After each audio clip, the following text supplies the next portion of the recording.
하나님께 선택받은 약속의 자녀라는 제목입니다.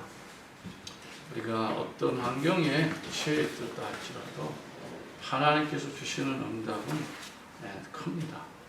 작지 않아요. 근데 우리가 자꾸만 세상 기준으로 자꾸만 생각하니까 작아 보이는 것이죠. 신앙생활은 감동, 은혜가 넘치는 거예요. 환경이 문제가 아니라 사람이 문제가 아니라 어떻게 하나님 앞에 천국을 누릴 수 있느냐, 그게 중요한 거예요. 그래서 성경의 렘넌트들은 환경의 영향을 받지 않잖아요. 사람의 영향을 받지 않잖아요. 뭐에 영향을 받았습니까? 하나님께 영향을 받은 거예요.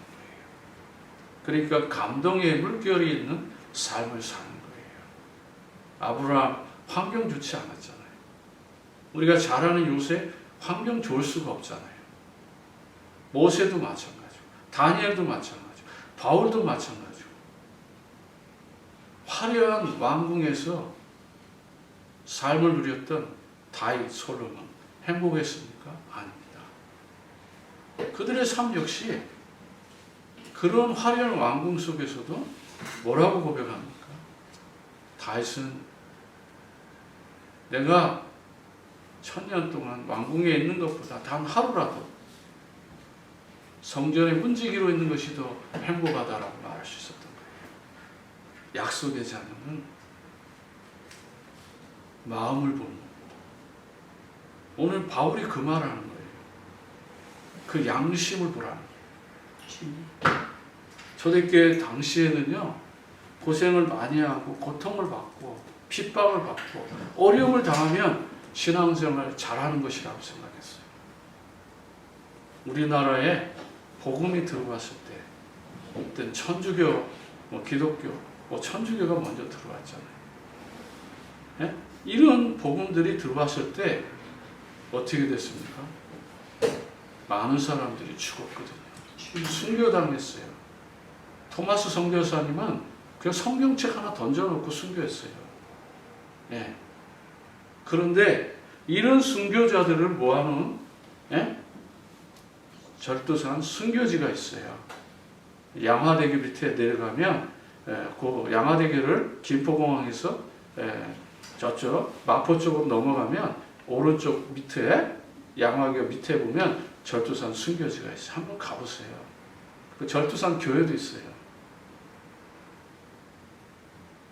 이 나라를 위해서 복음 때문에 정말 이 구원의 백성을 만들겠다고 그렇게 수많은 사람들이 순교한 현장이에요. 여러분, 우리가 지금 그렇게 순교당하고 핍박당하고 예수 믿자는 겁니까? 아닙니다. 그런 일이 없으면 좋겠죠. 그런데 여러분, 그때보다 지금 더 환경은 좋은데 많은 분들이 지옥 같은 삶을 살잖아요. 미국의 좀비 인생들 너무 많이 늘어나잖아요. 마약에 중독되고, 알코올에 중독되고, 도박에 중독되고, 스포츠에 중독되고, 섹스에 중독되고, 영화에 중독되고, 오만 것에 중독되어져 있는 나라. 정치권에 의해서 막 동성애자 설교하면 지금 막 수갑 채워서 가고 있는 나라. 말도 안 되는 창조의 원리를 모든 것을 위배하고 있음에도 불구하고 이 나라에서 함부로 설교하는 것도 법의 제재를 받는 나라가 됐잖아요. 이 나라가 어떻게 세워졌어요? 순수한 그리스도인들을 통해서 청교도 정신으로 세워진 나라예요. 복음 위에 세워져서 100년 만에 전 세계를 정복할 수 있는 그런 강력한 힘이 있었어요. 그러나 지금 미국을 향하여서 수많은 나라들이 도전하잖아요. 점점 원수들이 많아지잖아요. 적대 관계가 점점 많아지잖아요. 서로 힘을 키우려고 하잖아요. 심지어 저 북한까지도 약속 국가라는 것에서 벗어나기 위해서, 체제 유지를 위해서 사실은 과거보다 더 행복한 환경 같지만 더 지옥 같은 삶을 살고 있는 사람들도 많다라는 것입니다. 그렇다면 저와 여러분은 어떠한 신앙생활을 해야 되겠냐라는 것입니다. 지금 누가 가장 예수를 잘 믿느냐라고 하는 거예요. 하나님 주시는 복음을 받고 모든 것을 좀 더 당당하게 누릴 수 없습니까? 사람과 환경과 배경과 상관없이 하나님 주시는 이 순수한 예수 그리스도 복음 가지고 좀 당당하게 살 수는 없어요.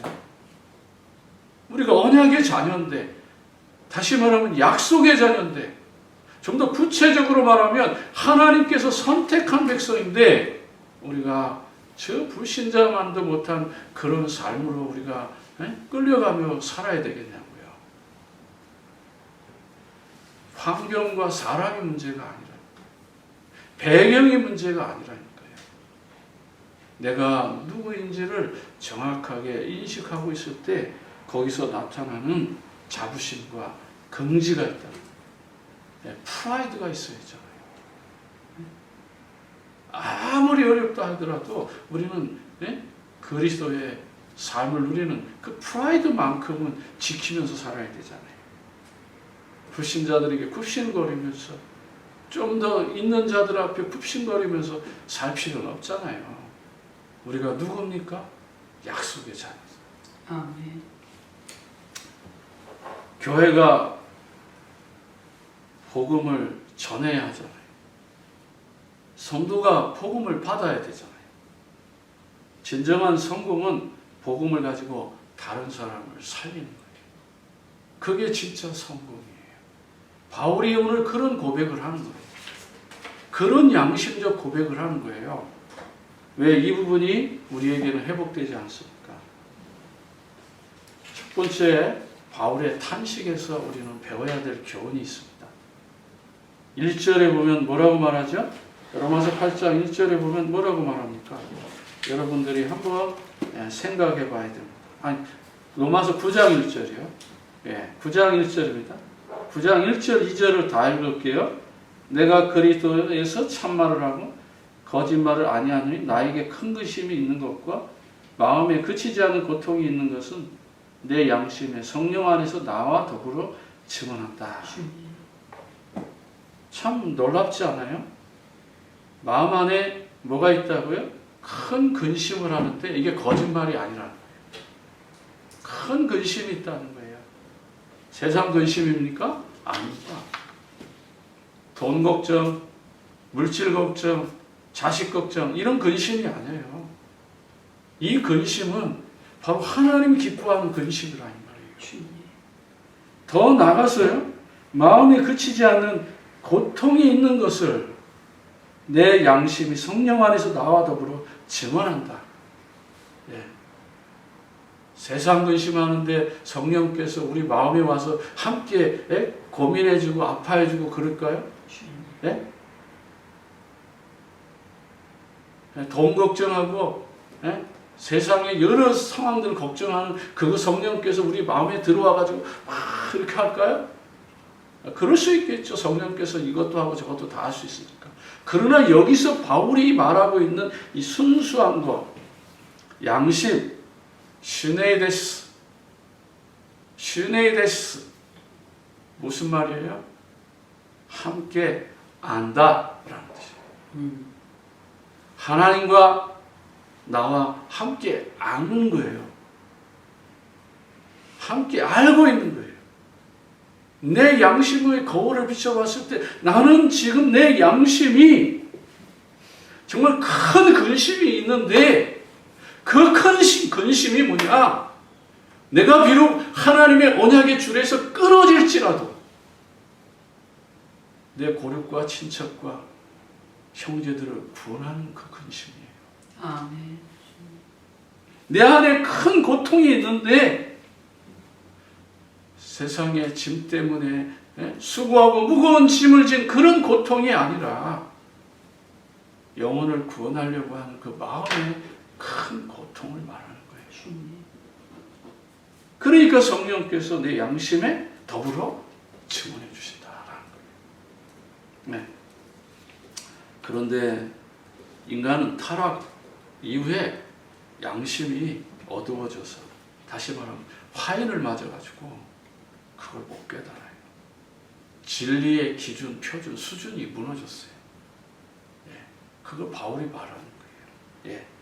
그래서 양심이 화인을 맞으니까 안 되잖아요. 하나님의 마음이 담겨지지 않잖아요. 영혼 사랑하는 마음도 생기지 않잖아요. 전도해야 된다고는 생각할 수 있지만 전도하는 것이 부담스럽잖아요. 그런데 어때요? 여러분 신실하게 한번 생각해 보세요. 우리의 마음이 언제 아파요?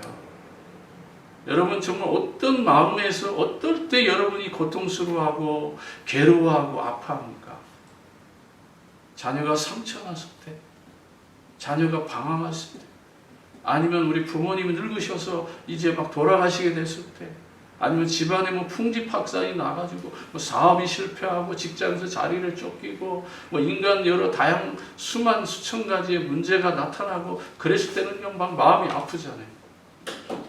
그걸 해결하려고 이리 뛰고 저리 뛰고 몸부림치잖아요. 그런데 정말 주님의 마음을 가진 바울의 이 마음처럼 하나님의 일 때문에, 복음 전하는 이 일 때문에 그렇게 아파하고 고통하고 괴로워해 봅니까? 아니거든요. 자식이 어떻게 아버지의 마음을 알겠어요? 엄마의 마음을 알겠어요? 아버지, 어머니의 마음을 알려면 직접 아버지와 어머니가 돼봐야 돼요. 여러분들이 아무리 교회를 사랑한다고 해도 목사가 돼보지 않으면 이 자리에서 어떤 마음을 가져야 되는지 여러분 그 마음을 알겠어요? 몰라요. 그걸 아는 사람이 있다는 거예요. 그걸 알아가지고 또 믿어져 가는 사람들이 있다는 거예요. 그것이 바로 중직자인 거예요. 그런 중직자들이 있기 때문에 교회가 살아가고 있는 거예요. 어딘가는 모르게. 그래서 오늘날 한국교회도 세계교회도 정말 목사의 마음을 닮아가는, 그 아픔을 같이 공유하는, 그러면서 하나님의 나라의 왕국을 꿈꾸는 그런 분들이 있기 때문에 교회가 존재하고 있다는 것입니다. 그런데 창세기 3장 사건 때문에 우리의 양심이 화인을 맞았기 때문에 영원 구원은 인식은 하지만 그것이 내 마음에 담기지 않는다라는 것입니다. 그래서 바울은 뭐라고 말하죠? 자신의 그 참말이 뭐예요? 진짜 참말, 1절의 참말이 3절에 나타납니다. 나의 형제 곧 고륙의 친척을 위하여 내 자신이 저주를 받아 그리스도에서 끊어질지라도 원하는 바로다. 대단한 말이죠. 내가 저주를 받아 지옥에 갈지라도 나는 이스라엘, 내 민족, 내 백성을 구원하기 원한다라는 거예요. 특히 이방인까지 모두를 다 구원하기 원한다면, 그들이 다 구원받은다면 내가 저 지옥불에 떨어져도 좋습니다 이거예요. 대단하지 않아요? 내가 순교당해서라도 내 목숨을 내어놓고라도 모두를 살리고 싶어 하는 그 마음인 거예요. 이런 마음으로 바울은 지금 양심을 드러내고 있는 거예요. 우리는 어때요?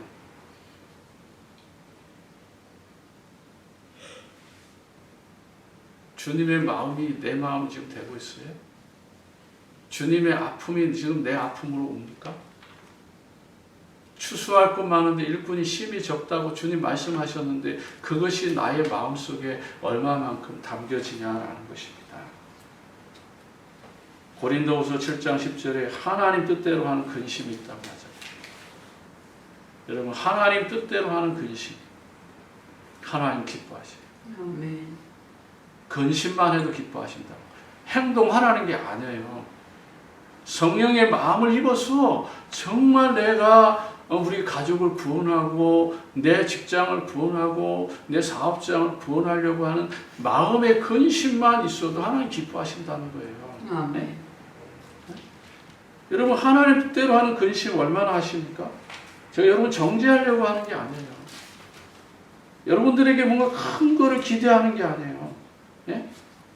하나님의 뜻대로 하는 근심은 후회할 것이 없는 구원에 이르게 하는 회개를 이루는 것이요. 세상 근심은 사망을 이룬다고 하잖아요.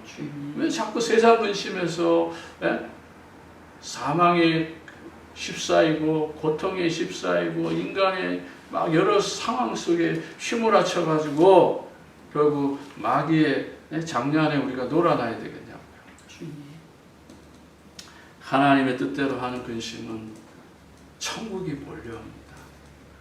세상 근심은요 지옥 같은 삶이 몰려온다고 지금 바울이 말하는 거예요. 예. 그 다음에 고린도후서 4장 3절 4절 왜 하나님 뜻대로 하는 근심이 회복되지 못하고 자꾸만 세상 근심에 자꾸 사망이 우리의 마음을 지배할까요?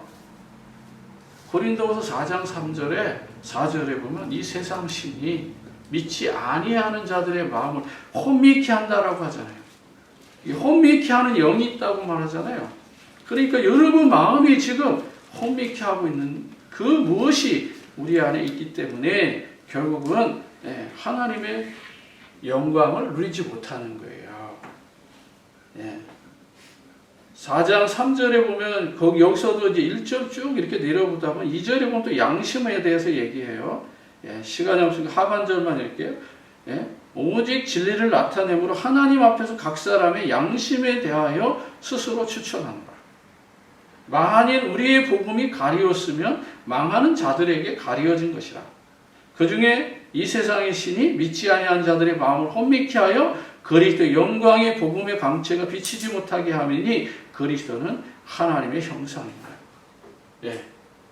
그러면서 뭐라고 말하죠? 우리는 우리를 전파하는 것이 아니라 오직 그리스도 예수의 주되신 것과 또 예수로 인하여 우리가 너희의 종된 것을 전파함이라. 어두운 데서 빛이 비치라 말씀하셨던 그 하나님께서 예수 그리스도 얼굴에 있는 하나님의 영광을 아는 빛에 우리의 마음에 비추셨느니라.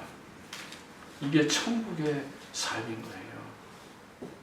우리의 양심이 정말 천국을 누릴 수 있도록 그리스도의 빛이 오는데 우리는 자꾸 세상 근심 때문에 이 천국을 누리지 못하는 거예요. 그런데 그것이 바로 망하는 자들 때문이라는 거예요. 혼미케 하는 영 때문이라는 거예요. 그래서 우리의 머리가 맑지 않은 거예요. 마음이 천국이 되지 못하는 거예요. 늘 불안하고 걱정하고 두려워하고 사람들에게 포장해야 되고 변장해야 되고 가면을 써야 돼요. 복음은 그런 거 아니에요. 모든 것이 다 드러나도 상관없어요. 하나님의 그 영광이 있기 때문에. 여러분의 삶은 어떻습니까? 정말 날마다 수고하고 무거운 짐을 지고 있지 않습니까? 올해서부터 평화를 누리시는 그리스도 안에 빛을 조명받으시기 바랍니다. 아멘. 두 번째는요, 이스라엘의 실패였다. 이스라엘이 왜 실패했어요? 가장 중요한 걸 잃어버린 거예요. 4절 보겠습니다. 로마서 9장 4절에 그들이 이스라엘 사람이라. 그들에게는 양자됨과 영광과 언약들과 율법에 세우신 것과 예배와 약속들이 있고 어마어마한 축복이죠. 이게 언약이 있고 약속이 있어요. 정말 이렇게 놀라운 삶이 있는데 그걸 모르는 것이죠. 이스라엘 사람이라는 거예요. 무슨 말이에요? 이스라엘 사람이라는 말이 뭐예요? 하나님 앞에 또 하나님께 선택받은 사람이라는 거잖아요. 너는 내 것이라. 내가 너를 지명하여 불렀나니. 하나님께 선택받은 백성. 다시 말하면 육신적으로만 만족해서 사는 것이 아니라 영적인 사람이라는 얘기예요. 그런데 육신적으로 살고 있네요. 그 다음은 뭐라고 그랬죠? 그들에게 알지 못하는 그들에게는 양자됨과 영광이 있다. 예수 그리스도를 통해서 우리는 아버지라 부를 수 있었다고 로마서 8장에서 말했잖아요. 양자됨이 있는 거예요. 그렇죠? 그런데 그 영광이 있어요. 이 세상이 측량할 수 없는 그 영광스러움이 있다는 거예요. 누구에게나 공평하게 언약의 자녀들은 이 영광을 누릴 수 있게 했어요. 아멘. 예. 사람의 수준으로 살지 마세요. 예. 그 다음에 뭐죠? 예? 언약이 있다. 아브라함 때서부터 맺은 언약이 있잖아요. 예? 그 언약이 있어요. 그러니까 영원히 뭐예요? 멸망하지 않아요. 하늘의 별처럼 바다의 모래처럼 그 자손들 가운데서 예수 그리스도가 오셔서 우리를 영광스럽게 할 수 있는 그 축복의 통로 속에 우리가 들어와 있는 거예요. 그리고 뭐가 있어요? 율법을 세우신 거예요. 언약은 아브라함과 맺은 언약이지만 율법은 모세를 통해서 세우신 거예요. 그런데 그 율법 안에 뭐가 있어요? 하나님의 약속된 예배가 있는 거예요. 예배. 오늘 이 예배가 있다는 거예요.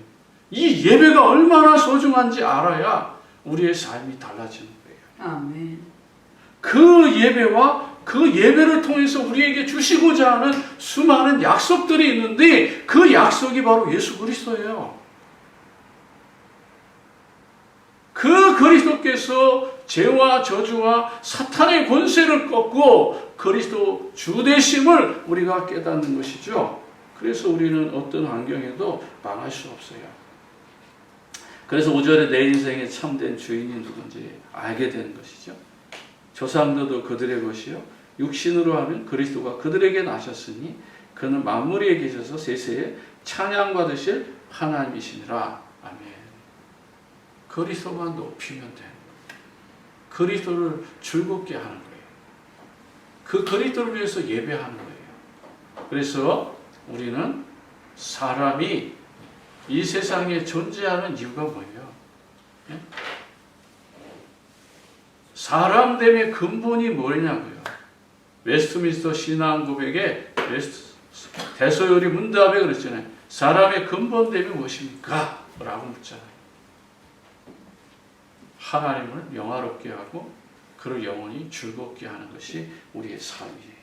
아멘. 이런 삶이 우리의 마음에 담겨질 때 여러분의 천국의 삶은 아름다워질 거예요. 이런 게 안 담겨지면요, 결국은 세상 문제, 세상 일거리에 우리가 지치다가 먹고 자고 싸고 일하고 잠자고 그 삶을 반복하다 가는 거예요. 뭐 조금 돈을 누릴 수 있겠고, 뭐 명예도 누릴 수 있겠고, 영광도 누릴 수 있겠어요. 그러나 주님 앞에 그 모든 것 가지고 가는 거 아니잖아요. 다 놓고 가는 거잖아요. 응? 결국은 죽습니다. 죽으면 끝이에요. 네. 32절 한번 볼게요. 9장 32절에요. 어찌 그러하냐? 이도 그들의 믿음이 의지하지 않고 행위를 의지함이라. 부치신 돌에 부딪히니라. 행위를 의지함. 보여지는 것을 믿는 거죠. 예. 보는 것이 다라고 생각하는 거예요. 근데 보이지 않는 그것이 보이지 않아요. 믿음이 없기 때문에 그저 허상이라고 생각하는 것이죠. 그러나 저와 여러분은 믿음을 의지하고 삽니다. 믿음으로 살 때 하나님을 기쁘게 하거든요. 히브리서 11장 6절에 믿음이 아니고서는 하나님을 기쁘게 할 수 없다라고 말하잖아요. 행위를 믿는 거예요. 누가 그랬어요? 바리새인들, 사두개인, 유대교들이 그렇게 살았잖아요. 근데 오늘날 누가 그래요? 지금 많은 사람 대부분 행위를 믿지 예수 그리스도를 믿지 않아요. 이 복음운동 안에서도요, 많은 사람들이 행위를 믿으려고 그래요. 보여지는 걸 믿으려고 그래요. 아, 누가 뭘 가졌다, 누가 뭐 탄다, 뭐 이런 거에 막 누가 뭐 1억짜리 시계를 찼다, 뭐 3억짜리 시계를 찼다, 이런 거에 마음이 뺏기는 거예요. 주님이 주신 것이 큰데 그게 뭐 그렇게 대단해요? 1억짜리 차도 되고 안 차도 되고.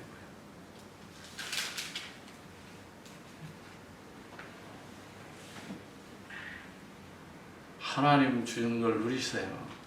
그러면 다 행복합니다. 부러워하지 않아요. 즐거움으로 다른 사람이 잘 되는 거 더 축복할 수 있어요. 그게 아름답지 않아요?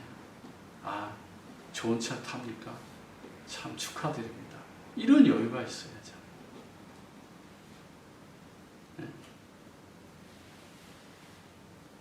하나님이 주시는 것들은 풍성하게 누리는 복음 없어요? 예, 믿음으로 사시면 행복합니다. 세 번째는요, 언약을 가진 참된 성도가 누구냐? 예, 6절에 그러나 하나님 말씀 펴진 것 같지도 않도다. 이스라엘에서 난 그들이 다 이스라엘이 아니에요. 예. 이걸 쉽게 풀어서 말하면 다 믿는 사람이 아니라는 거예요. 다 예수 그리스도를 믿고 살지 않는다는 거예요. 지금도 그렇잖아요. 예? 목사가 되고 사모가 되고 중직자가 되고 집사가 되고 렘넌트가 되는데 다 믿지 않아요. 주님. 자기 욕심대로 믿으려고 그러죠. 믿음은 어디에서 나타나요? 헌신과 충성과 감사에서 나타나요. 그것이 없으면 진정한 믿음이 될 수 없어요. 마음이 지금 어디에 있는지를 나타내는 거니까. 그래서 여러분들의 삶은 기준이 있어야 되는 거예요. 예. 누가 영적 이스라엘일까? 정말 내가 영적 이스라엘의 삶을 누리고 있는가? 예. 또 7절에 누가 그리스도의 씨인가? 또한 아브라함의 씨가 다 그의 자녀가 아니라 오직 이삭으로 난 자로 내 씨라 불리리라 하였다. 그걸 바꿔 말하면 예? 복음 받아야 예. 정말 예수 그리스도 복음을 가지고 있어야 진짜 약속의 자녀라는 거예요. 그래서 갈라디아 3장이 그렇게 중요한 거예요. 예수 그리스도를 믿으면 아브라함의 자손인 줄 알지어다. 아멘. 예? 그 수많은 자손이 내 씨가 아니라 오직 예수 그리스도만이 참 씨잖아요. 예수 그리스도만이 온전한 언약이고 온전한 씨예요. 다른 씨를 구별하면 안 돼요. 그래서 우리가 자꾸 종교적으로, 율법적으로, 세속적으로 예수를 믿으려고 하면 진정한 응답이 보이지 않는 거예요. 그래서 오직 이삭으로 난 자만이 아브라함의 씨라. 예수 그리스도로만 우리가 믿어져야 우리가 아브라함의 자손이요, 그 기업을 이어갈 자손이 되는 것입니다. 8절에 보니까 그래서 말하잖아요. 육신의 자녀가 하나님의 자녀가 아니요 오직 약속의 자녀의 씨로 여기심을 받느니라. 그래서 결국은 이삭과 이스마엘이 구별되는 거예요. 사라와 하갈이 구별되는 거예요. 육신의 자녀와 육신의 어머니, 영적인 어머니와 영적인 자녀로 구별되는 거예요. 복음과 종교는 다른 거예요. 복음과 율법은 구별되는 거예요. 그래서 이 두 사람, 두 아들을 가지고 뭐예요? 자유하는 사람, 자유가 없는 사람, 약속의 자녀, 약속 밖에, 언약 밖의 자녀로 구별돼요. 이걸 좀 더 구체적으로 말하면 예수 그리스도 안에서 정말 복음의 자녀가 되고 예수 그리스도 밖에서 선택받지 못한 자녀가 되는 것입니다. 여러분, 그래서 우리가 육신적으로 예수 믿지 말라는 거예요. 영적으로 예수를 좀 믿으라는 거예요. 우리 안에 창세기 3장이 있잖아요. 그 창세기 3장 때문에 진짜 중요한 걸 잃어버리는 거예요. 창세기 3장의 비참함을 알면, 창세기 3장의 고통을 알면 그리스도가 간절해질 수밖에 없고 그리스도가 정말 내 안에서 꿈틀거릴 수밖에 없는 거예요. 아멘. 요한복음 8장 39절에 진정한 아브라함의 자손이 누구인지를 분명히 말하잖아요. 요한복음 8장입니다. 뭐 다 아시는 말씀이지만 읽을 때 성령께서 여러분의 마음을 좀 터치하시길 바랍니다. 대답하여 이르되 우리 아버지는 아브라함이라 하니 예수께서 이르되 너희가 아브라함의 자손이면 아브라함의 행한 일을 할 것이거늘. 정말 아브라함의 자손인 줄을 모르고 사는 거예요. 우리가 예수 그리스도 후손인 걸 모르고 사는 거예요. 미련한 거죠. 예. 이 복음 안에 들어와서도 그리스도의 삼직을 이해 못하고, 그러니까 그리스도의 삼중직을 어떻게 살겠어요? 그리스도 삼중직을 살아야 천국의 배경이 되는데, 예? 머리로, 지식적으로, 교리적으로, 신학적으로 그리스도의 삼중직, 선지자, 제사장, 왕은 알지만 어느 날 목회자들이 그거예요. 그리스도 삼중직 모르는 목회자가 어디 있어요? 기독론에서 다 배운 건데 그 아는 것이 문제가 아니라니까요. 그것이 진정으로 내 마음과 양심에 체험이 되어져야 돼요. 그것이 그리스도인의 삼중직이에요. 선지자적인 삶, 제사장적인 삶, 왕적인 삶.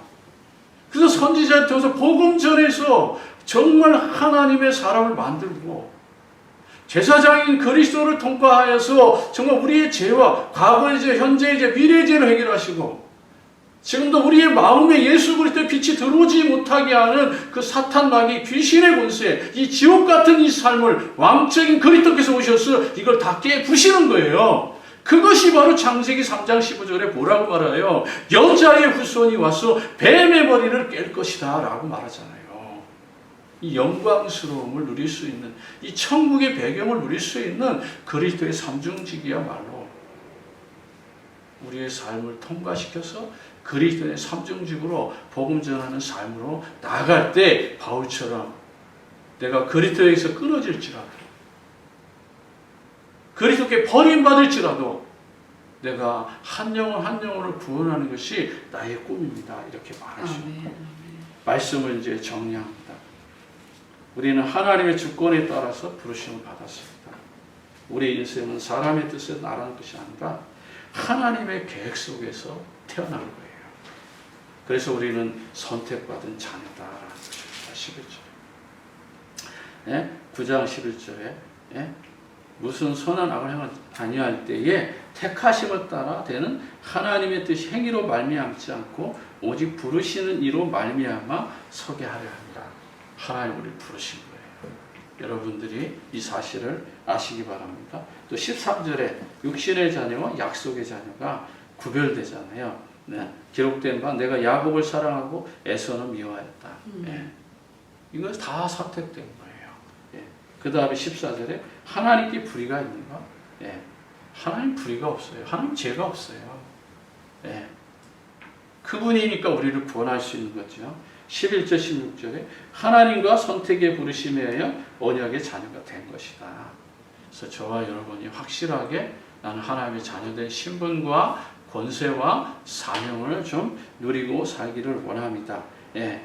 그래서 16절에도 보면 그러잖아요. 그런즉 원하는 자로 말미암도 아니요 다른 박질하는 자도 말미암도 아니요 오직 긍휼히 여기시는 하나님으로 말미암았느니라. 우리가 약속의 자녀가 된 것이 하나님 뜻, 하나님의 경륜이다 라는 말입니다. 예. 17절 18절에 하나님 주권 속에서 이제 이 사명을 회복해야 돼요. 17절 18절 읽어보겠습니다. 성경이 바로에게 이르시되 내가 이 일을 위해 너를 세웠으니 그 너로 말미암아 내 능력을 보이고 내 이름이 온 땅에 전파되게 하려 함이라 하셨으니 그런즉 하나님께 하고자 하시는 자를 긍휼히 여기시고 하고자 하시는 자를 완악하게 하시니라. 예? 놀랍지 않아요? 예. 하나님의 뜻을 위해서 바로왕도 세운 거예요. 바로왕이 악해지기도 한 거예요. 그런데 중요한 건 뭐죠? 그런 완악한 자를 세워서 뭐를 나타내기를 한다고요?